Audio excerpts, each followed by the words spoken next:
Now, we're going to be talking much more about ad-libs, a whole section on ad-libs in about a month, 6 weeks' time, going on from there when we start a new section on our series of free daily podcasts called Get a Better Broadcast Podcast and Voice Over Voice. I'm Peter Stewart. Today, we're just going to touch briefly on ad-libs because they come into what we're talking about here, and that is sounding conversational. And my suggestion to you is that when you've got a script, particularly for a podcast, you've got a series of notes and so on, you can sound much more conversational if you ad-lib around, swapping out words as you come across them.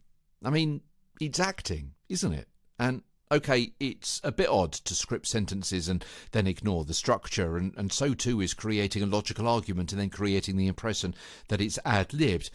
Now, when I write a script, I'm certainly doing so with an ear for it to be read aloud.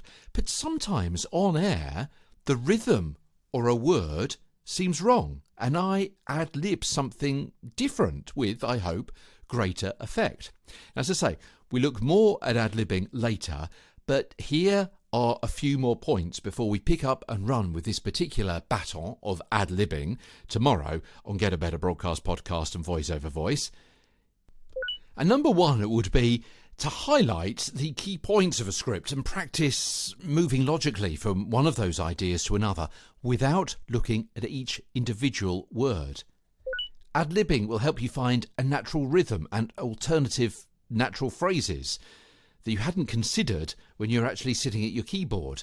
Things like, you know, let's face it, as you know, which kind of makes sense, yeah, and so on, which you can have to hand or build into the presentation. But beware of verbal crutches. These are phrases that you use too much and come to rely on instead of having clear, compelling content. And include additional oral ejaculations. So if talking with a co-host, this may include words like, well, or that's right, now, or so, at the start of answers, or to agree with them as they're talking.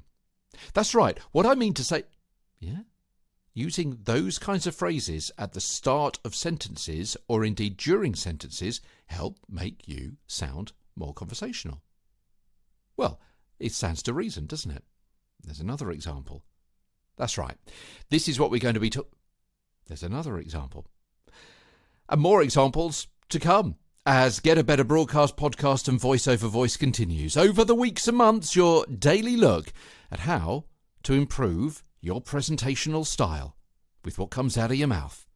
From London, I'm Peter Stewart.